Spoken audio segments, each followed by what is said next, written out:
Tropa, Scooter Kid na naman. May tinesting tayong kombi. Pearl White, tapos nilagyan natin ng Chameleon T901.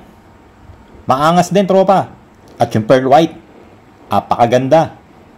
Gusto mo bang malaman kung paano ko ginawa ito? Panoorin mo yung buong video, tropa. Huwag mong kalimutan mag-like, share mo na din para makita pa ng iba natin, tropa. Siyempre, bago natin simulan, big thanks sa Samurai Paint Philippines. Tara, tropa. Game! At meron tayo ditong Honda Click i125 na front top cover, mga tropa. Naka-hydro dip siya, no? Ngayon, papalitan natin to. Kukulayan natin. Ito yung pipinturahan natin.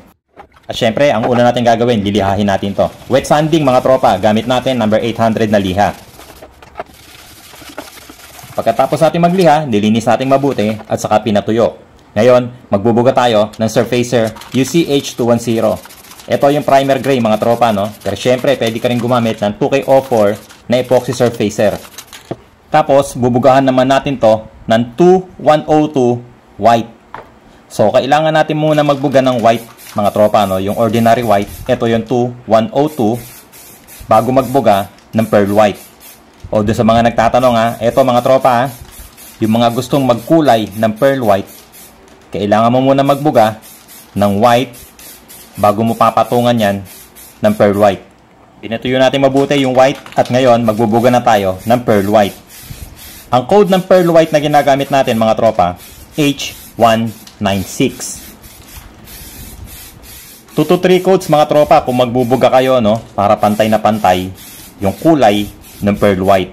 Tapos na tayo magbuga ng pearl white, mga tropa. Pinatuyo na rin natin mabuti yan. Ipapakita ko lang sa inyo kung ano itsura ng pearl white. So itong pearl white na to, mga tropa, no, pag tinignan mo mabuti, para siyang metallic white.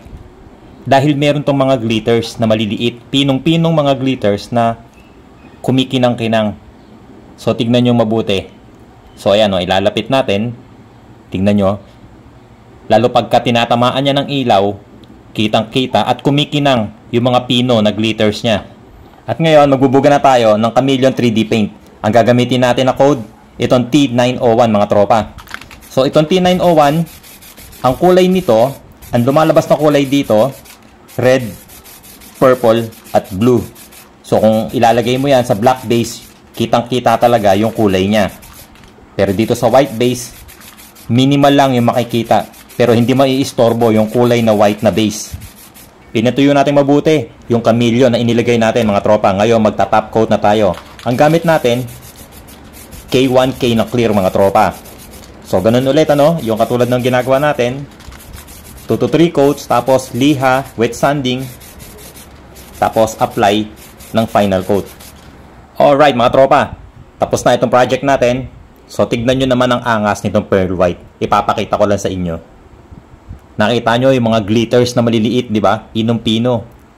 So, pag nasisinagan ng ilaw yan, mga tropa, lumalabas talaga yung mga glitters niya. So, yan yung pearl white. At eto naman, kapag ka sa ibang anggulo, lumalabas yung inilagay natin na Chameleon T901. So, minimal lang. Kaunti lang yung nakikita dun sa kulay ng Chameleon, mga tropa, dahil nga nasa white siya.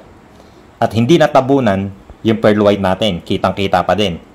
So, ayan, mga tropa, no? Doon sa nag-request nito, sana nakakuha kayo ng idea. Sana nakapulot ulit kayo ng kaunting kaalaman kung paano gumawa ng ganitong kulay gamit ng Samurai Paint. So, ulit, maraming salamat sa lahat ng sumusuporta sa Scooter Kid. At syempre, maraming salamat sa Samurai Paint Philippines. So, paano, mga tropa? Pwede nyo nang gayahin to. Kita-kits tayo next video. Ride safe palagi. Peace!